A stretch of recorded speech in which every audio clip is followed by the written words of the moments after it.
नमस्कार,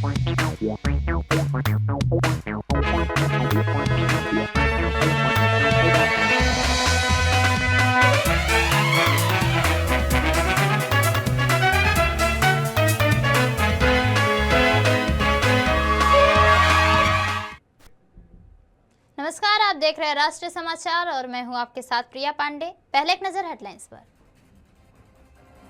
प्रयागराज में संतों पर कथित अत्याचार के विरोध में आम आदमी पार्टी का उग्र प्रदर्शन, पुलिस ने कई कार्यकर्ताओं को किया डिटेन। राम मंदिर प्राण प्रतिष्ठा के 2 साल पूरे, बिहार में माता जानकी मंदिर निर्माण शुरू, मंत्री अरुण शंकर ने तेजस्वी यादव पर परिवारवाद का तंज कसा।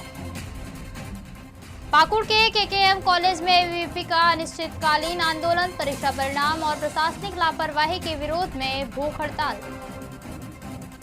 सूरत नल से जल परियोजना टंकी हादसा, 7 गिरफ्तार, इंजीनियर फरार, एफएसएल और विजिलेंस जांच तेज। रायगढ़ के पेड़वासी नाका में गैस सिलेंडर से भरी टाटा मेगा एक्सल गाड़ी में आग, 9 सिलेंडर धमाके के साथ फटने से हाईवे पर अफरा तफरी। प्रयागराज में संतों पर कथित अत्याचार के विरोध में आम आदमी पार्टी ने सूरत शहर में उग्र प्रदर्शन किया। यह प्रदर्शन सूरत के पांडेसरा क्षेत्र में आयोजित किया गया, जिसमें पार्टी के बड़ी संख्या में कार्यकर्ता और पदाधिकारी शामिल हुए।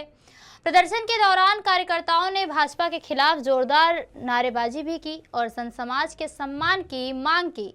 स्थिति बिगड़ने की आशंका को देखते हुए पांडेसरा पुलिस ने कई कार्यकर्ताओं को डिटेन कर लिया। सूचना मिलते ही एसीपी और पीआई सहित पुलिस बल मौके पर पहुंचा और हालात को नियंत्रित किया। पुलिस की सतर्कता से किसी भी अप्रिय घटना को टाल दिया गया। आम आदमी पार्टी के नेताओं ने आरोप लगाया कि प्रयागराज में शंकराचार्य महाराज सहित संतों के साथ किया गया व्यवहार निंदनीय है और यदि दोषियों के खिलाफ कार्रवाई नहीं हुई तो आंदोलन को और तेज किया जाएगा।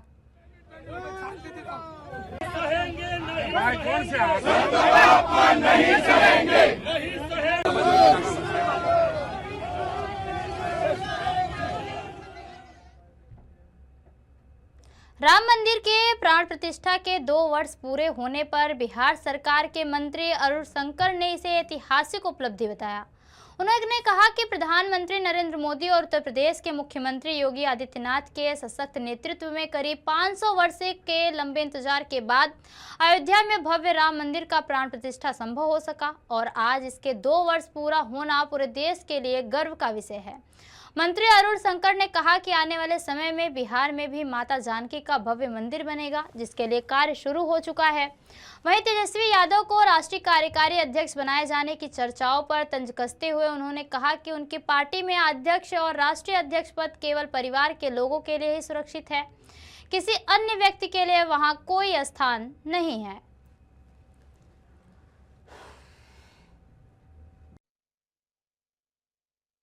ताकि भव्य मंदिर पुनौरा धाम में बन रहा है। इस बार डबल खुशी है बिहार से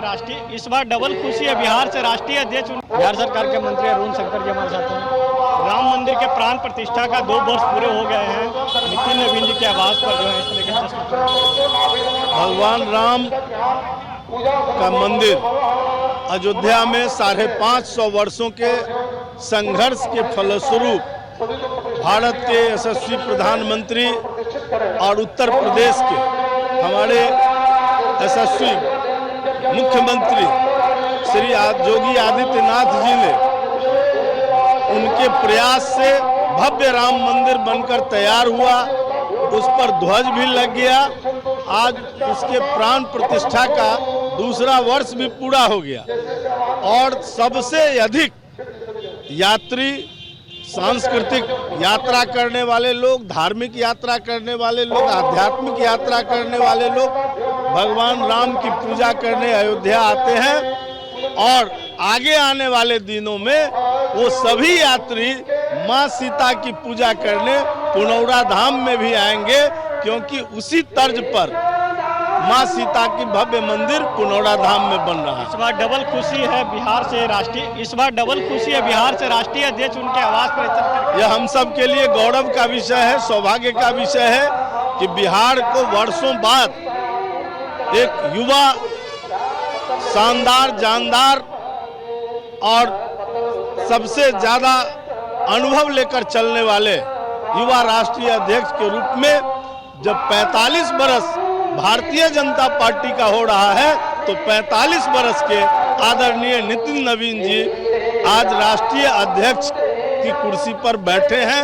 उस दायित्व का निर्वहन करते हुए ये लग रहा है कि युवा नेतृत्व देश को काफी आगे ले जाएगा। जब 25 तारीख को आरजेडी की ओर से बैठक बुलाई गई है, तेजस्वी यादव को राष्ट्रीय कार्यकारी अध्यक्ष की बनाने की जिम्मेदारी चल रही है। आरजेडी का एजेंडा सबको पता है कि लालू जी के बाद तेजस्वी, तेज प्रताप यही होना है, मीसा भारती। बाकी कोई और आरजेडी के लोगों के दूर दूर तक कहीं आने की संभावना नहीं है। इसलिए सब लोगों को पता है, वो कोई कौतूहल का विषय नहीं। चलिए, थे बिहार सरकार के मंत्री अरुण शंकर जी साफ तौर पर कहते नजर आ रहे हैं कि आरजेडी में जो है लालू यादव के बाद तेजस्वी यादव ही अध्यक्ष हो सकते हैं और उसके बाद जो मीसा भारती ही अध्यक्ष हो सकते हैं, उसके बाद कोई और अध्यक्ष नहीं होंगे।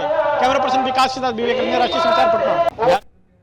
पाकुड़ में अखिल भारतीय विद्यार्थी परिषद यानी एबीवीपी ने केकेएम कॉलेज के सेमेस्टर 4 परीक्षा परिणामों में भारी अनियमितता और प्रशासनिक लापरवाही के विरोध में अनिश्चितकालीन आंदोलन शुरू कर दिया। कॉलेज प्रशासन को ज्ञापन सौंपने पहुंचे कार्यकर्ताओं को प्रभारी प्राचार्य अनुपस्थित मिले, जिसके बाद आक्रोशित छात्रों ने कॉलेज परिसर में तालाबंदी कर भूख हड़ताल शुरू कर दी।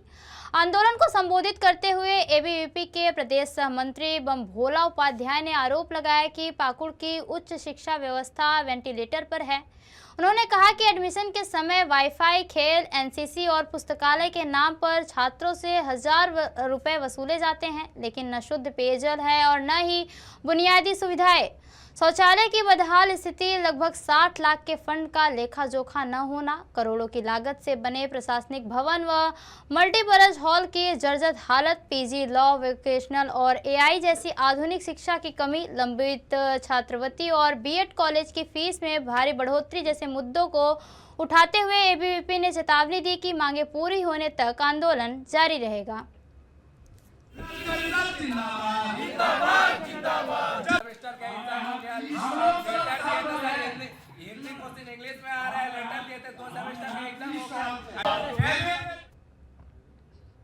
बिहार बीजेपी के प्रदेश अध्यक्ष संजय सरावगी ने अयोध्या में राम मंदिर की प्राण प्रतिष्ठा के 2 वर्ष पूरे होने पर कहा कि जिस पल का देशवासियों को वर्षों से इंतजार था, वह प्रधानमंत्री नरेंद्र मोदी और एनडीए सरकार के प्रयासों से साकार हुआ। उन्होंने कहा कि आज इसी अवसर पर राष्ट्रीय अध्यक्ष नितिन नवीन के आवास पर राम मंदिर प्राण प्रतिष्ठा की वर्षगांठ श्रद्धा और उत्साह के साथ मनाई जा रही है। वहीं राष्ट्रीय जनता दल द्वारा तेजस्वी यादव को राष्ट्रीय कार्यकारी अध्यक्ष बनाए जाने पर तंज कसते हुए संजय सरावगी ने कहा कि आरजेडी में पद सिर्फ परिवार के लोगों को ही मिलते हैं, वहां किसी और के लिए कोई जगह नहीं है। 2 वर्ष पूरे हो गए हैं। बता दें कि ऐसे में बिहार बीजेपी के जो नेता थे और अभी बीजेपी के राष्ट्रीय अध्यक्ष नितिन नवीन के आवास पर जो है कार्यक्रम किया जा रहा है। दादी के जिसमें देख होंगे बिहार के डिप्टी सीएम और जो बिहार बीजेपी के प्रदेश अध्यक्ष जो संजय सरावगी जी हैं वो मौजूद हैं। इसके साथ साथ जो शाहनवाज हुसैन है, शाहनवाज हुसैन भी तमाम लोग हैं मौजूद हैं। और ऐसे में कह सकते हैं प्राण प्रतिष्ठा का 2 वर्ष पूरे होने पर और बीजेपी के राष्ट्रीय अध्यक्ष नितिन नवीन के बनाए जाने के बाद ये डबल खुशी है। लगातार जो है जश्न मनाते नजर आ रहे हैं और लगातार जो है भजन कीर्तन भी हो रही है। प्रदेश अध्यक्ष जी उनसे साथ है। 2 वर्ष पूरे हो गए अयोध्या में राम मंदिर का प्राण प्रतिष्ठा का। उनके आज विश्व के इतिहास में और अपने हिंदुस्तान के इतिहास में स्वर्णिम अक्षरों में 22 जनवरी का नाम लिखा जाएगा। सैकड़ों वर्षों तक सनातन धर्म को मानने वाले लोगों ने संघर्ष किया, कितनों ने बलिदान दिया, तब जाकर देश के यशस्वी प्रधानमंत्री नरेंद्र मोदी जी के कारण उन्होंने ही 22 जनवरी को मर्यादा पुरुषोत्तम भगवान श्री राम के मंदिर का प्राण प्रतिष्ठा हुआ। आज हम लोग राष्ट्रीय अध्यक्ष जी के यहाँ भी उसी दिन से प्रत्येक 22 जनवरी को पूजा होती है, उसे पूजा में सम्मिलित होने आए हैं। आज का दिन अयोध्या में मर्यादा पुरुषोत्तम भगवान श्री राम जी का मंदिर का प्राण प्रतिष्ठा हुआ था। आज इतिहास, स्वर्णिम इतिहास का दिन। डबल खुशी भी है बीजेपी के राष्ट्रीय अध्यक्ष नितिन नवीन के बनाए जाने के बाद उनके आवास पर इस तरीके से पहली बार कार्यक्रम का आयोजन। नहीं, प्रत्येक साल यहाँ कार्यक्रम होता है, पहली बार नहीं हुआ है। जिस साल से मर्यादा पुरुषोत्तम भगवान श्री राम के मंदिर का प्राण प्रतिष्ठा हुआ, उसी साल से प्रत्येक साल हो रहा है और हम लोग भी इसमें सहभागिता कर रहे हैं। विपक्ष लगातार जो है सनातन धर्म पर प्रहार करता है कि लोग जो है बीजेपी वाले लोग सनातन धर्म के आड़ में राजनीति करते हैं। विपक्ष के लोग सनातन धर्म के विरोध में, उनको सनातन धर्म पर बोलने का कोई अधिकार नहीं है। वोट बैंक के लिए, मुसलमानों के लिए कुछ भी वो करने तैयार है। सनातन संस्कृति, सनातन धर्म के लिए कोई अगर पार्टी खड़ी है तो वो भारतीय जनता पार्टी खड़ी है। विपक्ष को तो सनातन संस्कृति और सनातन धर्म पर बोलने का कोई हक अधिकार। आखिरी सवाल, 25 तारीख को तेजस्वी यादव को राष्ट्रीय कार्यकारी अध्यक्ष बनाए जाने की खबर है। वो तो पहले से ही तय है। राबड़ी देवी हो, लालू यादव हो, तेजस्वी हो, मीसा भारती हो, वही लोग होना है। ये थे बीजेपी के प्रदेश अध्यक्ष संजय सरावगी, साफ तौर पे कहते नजर आ रहे हैं कि विपक्ष जो है सनातन धर्म पर जो प्रहार करता है उनको बोलने का कोई अधिकार नहीं है। कैमरा पर्सन विकास के साथ विवेक, राष्ट्रीय समाचार, पटना। सूरत जिले के अरेत तालुका स्थित तटकेश्वर गांव में पानी की टंकी गिरने से मामले में जांच तेज कर दी गई है। इस प्रकरण में कॉन्ट्रैक्टर और संबंधित अधिकारियों समेत कुल 7 लोगों को गिरफ्तार किया गया है, जबकि एक इंजीनियर फिलहाल फरार बताया जा रहा है। एफएसएल और गांधीनगर विजिलेंस टीम ने घटनास्थल से रेत, बजरी, सीमेंट, लोहा सहित अन्य निर्माण सामग्री के सैंपल एकत्र कर जांच के लिए भेजे हैं। यह टंकी 21 करोड़ रुपए की नल से जल वाटर सप्लाई स्कीम का हिस्सा थी, जिसमें जमीन से 15 मीटर ऊंची 11 लाख लीटर क्षमता वाली टंकी का निर्माण किया गया था। टेस्टिंग के दौरान जब करीब 9 लाख लीटर पानी भरा गया तो तारीख 19 को टंकी गिर गई। घटना के बाद सरकार ने तुरंत 2 अधिकारियों को निलंबित कर दिया और व्यापक जांच के आदेश दे दिए। वाटर टैंक कोलैप्स हो गई थी और ये जो गंभीर घटना है उसको ध्यान में लेके गुजरात पानी पुरवठा बोर्ड के सुपरिटेंडेंट इंजीनियर है जो सूरत के, उन्होंने कल एफआईआर दर्ज करवाई है और उसको गंभीरता से लेके हमने अलग अलग 7 टीम बनाई थी और उसमें जिनको ये टेंडर लगा था और जो ये काम कर रहे थे वो जयंती सुपर कंस्ट्रक्शंस प्राइवेट लिमिटेड के जो ऑनर है जयंती भाई पटेल, उनको अरेस्ट किया गया है और उनका जॉइंट वेंचर में बाबूलाल अंबालाल की जो पेड़ी है उसके टोटल 3 पार्टनर हैं और जो तीनों पार्टनर को अरेस्ट किया गया है उसमें बाबूलाल पटेल, जस्मीन पटेल और धवल भाई, ये तीनों को अरेस्ट किया गया है। खास करके ये सब जो काम चलता है उसमें गवर्नमेंट के द्वारा प्रोजेक्ट मॉनिटरिंग कंसल्टेंसी भी दी जाती है। तो ये जो कंसल्टेंसी कंपनी है Marsh planning and engineering service limited Ahmedabad, तो वो कंपनी के जो प्रोजेक्ट मैनेजर है बाबू भाई और उनके साइट इंजीनियर है जिगर भाई प्रजापति, ये दोनों को भी अरेस्ट किया गया है। और ये जितनी कंपनी और प्रोजेक्ट मॉनिटरिंग कंसल्टेंसी है ये तीनों जो काम करते हैं उसके ऊपर मेन सुपरविजन का काम ये जो पानी पुरवठा बोर्ड के एग्जीक्यूटिव इंजीनियर और डिप्टी इंजीनियर है उनका रहता है, क्योंकि उनके द्वारा पेमेंट होता है। तो ये दोनों जो है वो भी उसमें कल्प्रिट है और एग्जीक्यूटिव इंजीनियर को गिरफ्तार कर लिया गया है और डिप्टी इंजीनियर जो है उनको हम अभी ढूंढ रहे हैं, उनको भी जल्द ही पकड़ के कार्यवाही की जाएगी। पूरी गोवा नेशनल हाईवे पर महाराष्ट्र के रायगढ़ जिले के पेड़वासी नाका इलाके में आज एक बड़ा हादसा होते होते टल गया। वर्टिकल कस्टमर्स के लिए गैस सिलेंडर ले जा रही टाटा मेगल एक्सल गाड़ी के इंजन में अचानक आग लग गई, जिससे गाड़ी में रखे 48 भरे और 4 खाली सिलेंडर में से 9 सिलेंडर धमाकों के साथ फट गए। सिलेंडर फटने की आवाज से पूरे इलाके में दहशत फैल गई और हाईवे पर अफरा तफरी मच गई। हालांकि किसी भी व्यक्ति की जान माल की नुकसान नहीं हुआ। घटना की सूचना मिलते ही सरकारी प्रशासन, फायर ब्रिगेड मौके पर पहुंची और कड़ी मशक्कत के बाद आग पर काबू पाया गया। यह गाड़ी चालक और मालिक सिद्धार्थ विठोबा ठाकुर की बताई जा रही है। फायर ब्रिगेड की तत्परता और समय पर कार्रवाई से एक बड़ा हादसा टल गया, वरना नुकसान और भी गंभीर हो सकता था।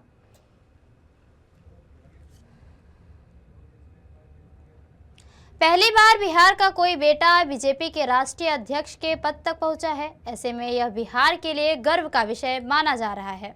वर्ष 2005 से लगातार नीतीश कुमार के चेहरे पर बिहार में सरकार चला रही बीजेपी के लिए यह स्थिति बेहद अहम है।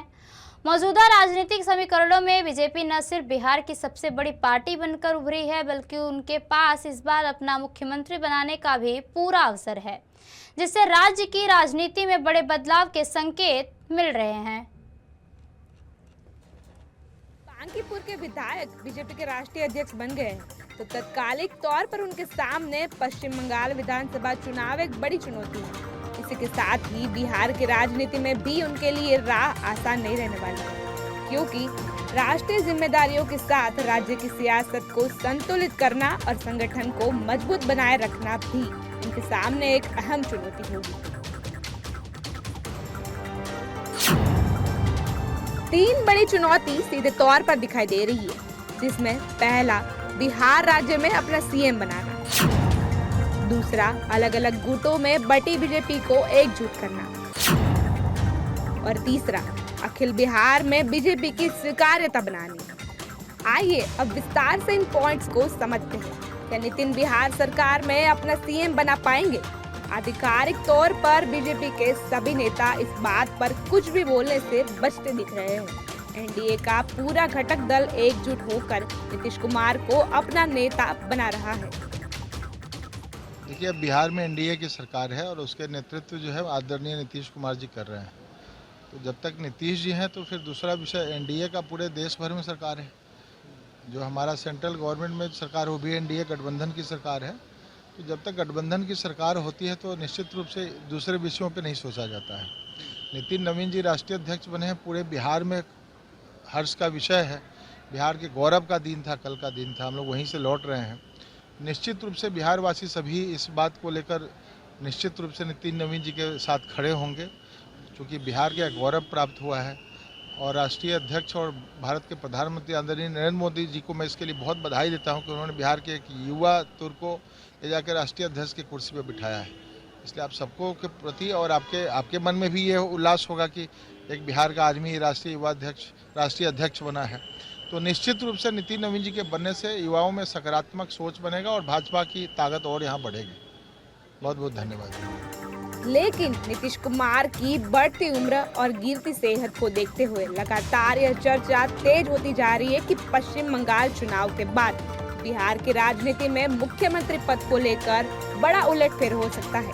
राजनीतिक गलियारों में इस बात के कयास लगाए जा रहे हैं कि आने वाले समय में सत्ता संतुलन में बदलाव के संकेत मिल सकते हैं। भारतीय जनता पार्टी क्या करेगी नहीं करेगी वो भारतीय जनता पार्टी का काम है, लेकिन इतना बात तो स्पष्ट है कि 70,000 करोड़ रुपए जो बिहार के खजाने का हिसाब नहीं मिल रहा है, मामले न्यायालय तक गए हैं, सीबीआई जांच की मांग उठ रही है। नीतीश कुमार जी किस हद तक इसमें भारतीय जनता पार्टी क्या करती है? हालांकि भाजपा चाहती है कि जल्द से जल्द हमारा मुख्यमंत्री हो।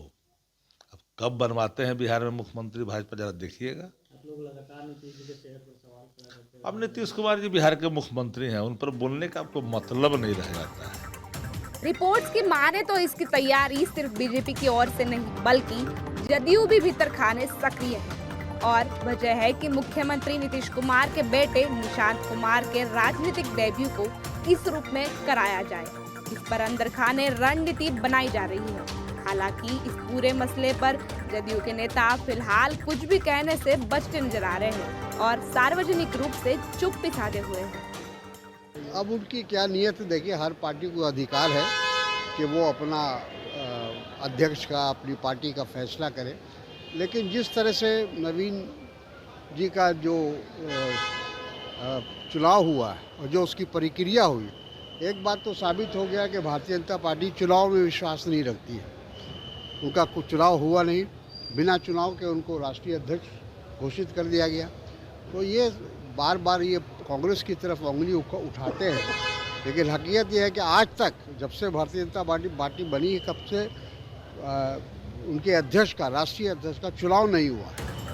आपको बता दें कि इसके लिए लगातार छोटी पार्टियों को तोड़ने का विकल्प भी खुला हुआ है और इस पर सत्ता पक्ष की दोनों प्रमुख पार्टियों की कोशिश भी जारी जताई जा रही है। अगर आंकड़ों पर नजर डालें तो बीजेपी के सहयोगी दलों में चिराग पासवान की पार्टी एलजेपी को 19 सीटें, जीतनराम मांझी की पार्टी हम को 5 सीटें, उपेंद्र कुशवाहा की आरएलएम को 4 सीटों पर जीत, जो बहुमत के आंकड़े के 122 से सिर्फ 5 कम। वहीं दूसरी ओर यदि नीतीश कुमार बीजेपी से अलग होकर आरजेडी के साथ जाते हैं तो उनके पास भी बहुमत का आंकड़ा मौजूद है। इस समीकरण में जदयू के 85, आरजेडी के 25, एआईएमआईएम के 5 और कांग्रेस के 6, सीपीआई के 1 और सीपीआई के 2 विधायक मिलाकर कुल संख्या 123 हो जाती है। यानी नीतीश कुमार अलग होकर भी मुख्यमंत्री बनने की स्थिति में है। बिहार बीजेपी बाहर से भले ही एकजुट नजर आती है, लेकिन हकीकत में पार्टी भीतर से कई धड़ों में बढ़ती हुई है। इसकी झलक कई मौकों पर खुलकर सामने भी आ चुकी है। अंदरूनी खींचातानी और असंतोष का ही नतीजा माना जा रहा है कि जितना कार्यकाल एक प्रदेश अध्यक्ष का होना चाहिए, उतने समय के भीतर ही बिहार बीजेपी में 3 प्रदेश अध्यक्ष बदले जा चुके हैं। ऐसे में बड़ा सवाल यह है कि अब राष्ट्रीय अध्यक्ष बने नितिन नवीन बिहार बीजेपी के इन बिखरे धड़ों को कैसे एकजुट करेंगे। ये हमारे लिए, बिहार के लिए गर्व की बात है कि इतनी बड़ी पार्टी के अध्यक्ष अब हमारे बिहार के होंगे और नितिन नवीन जी इतने काबिल आदमी हैं, जिस तरीके से वो 5 बार एमएलए रहे हैं, मंत्री रहे हैं और इतने पॉपुलर पूरे स्टेट में है अक्रॉस द पार्टी लाइंस। हम लोग जदयू के कार्यकर्ता हैं, लेकिन हमें बहुत खुशी है कि नितिन नवीन जी बीजेपी के अध्यक्ष बने। तो जदयू के लिए चुनौती नहीं बनेगा? 2005 से जदयू के नीतीश कुमार जी हैं जो मुख्यमंत्री हैं, आने वाले समय में क्या मुख्यमंत्री जी के जिस तरीके से सेहत पर सवाल उठता है या फिर उनको? ये चुनौती नहीं, ये हमारे लिए अपॉर्चुनिटी है। ये बहुत अच्छी बात है कि बिहार के एक यंग डायनामिक आदमी देश के सबसे बड़े पार्टी के अध्यक्ष बने हैं और एज जेडीयू हम इस चीज़ को वेलकम करते हैं। पार्टी की ओर से पूर्व प्रदेश अध्यक्ष संजय जायसवाल का कार्यकाल पूरा होने के बाद मार्च 2023 में सम्राट चौधरी को बिहार बीजेपी की कमान सौंपी गई। हालांकि महज 15 महीने के भीतर ही उन्हें पद से हटाना पड़ा। इसके बाद जुलाई 2024 में दिलीप जायसवाल को प्रदेश अध्यक्ष बनाया गया, लेकिन उनका कार्यकाल भी 17 महीने तक ही चल सका और उन्हें अब बदल दिया गया है। लगातार हो रहे इन बदलावों ने बिहार बीजेपी की अंदरूनी अस्थिरता को उजागर कर दिया है। डॉक्टर राजेंद्र प्रसाद के बाद अगर कोई राष्ट्रीय पार्टी का बिहार से कोई अध्यक्ष होंगे तो वह है नितिन नवीन। नितिन नवीन को बीजेपी के राष्ट्रीय अध्यक्ष बनाया गया और ऐसे में सवाल यह उठता है क्या नितिन नवीन के सहारे जो है बिहार में बीजेपी अपना जो है सीएम बनाना चाहती है, क्योंकि बिहार में बीजेपी जो है लगातार सहयोगी दल के समर्थन में ही वो बिहार में सरकार में रही। नीतीश कुमार का साथ मिला तो बिहार में डिप्टी सीएम उनका लगातार रहा और ऐसे में अब सवाल यह उठना शुरू हो गया है कि अब तो बीजेपी के बिहार से राष्ट्रीय अध्यक्ष तो मिल गया नितिन नवीन के रूप में, लेकिन नितिन नवीन क्या बिहार में जो है अपना जो है सीएम बना पाएंगे, क्योंकि नीतीश कुमार लगातार बिहार में 2005 से मुख्यमंत्री हैं और ऐसे में नीतीश कुमार को लेकर जब चुनाव हुई थी 2025 में विधानसभा के, तो उस समय कई सवाल उठे थे क्या नीतीश कुमार को बदलकर बीजेपी जो है अपना सीएम 26 या 27 तक जो है देगी। तो ऐसे में सवाल उठता है कि क्या नितिन नवीन के सहारे जो है बिहार में बीजेपी जो है अपना परचम लहरा पाएगी। कैमरा पर्सन विकास के साथ विवेक रंजन, राष्ट्रीय समाचार, पटना। तो ये थी अब तक की खास खबरें और खबरों के लिए बने रहिए राष्ट्रीय समाचार के साथ। नमस्कार।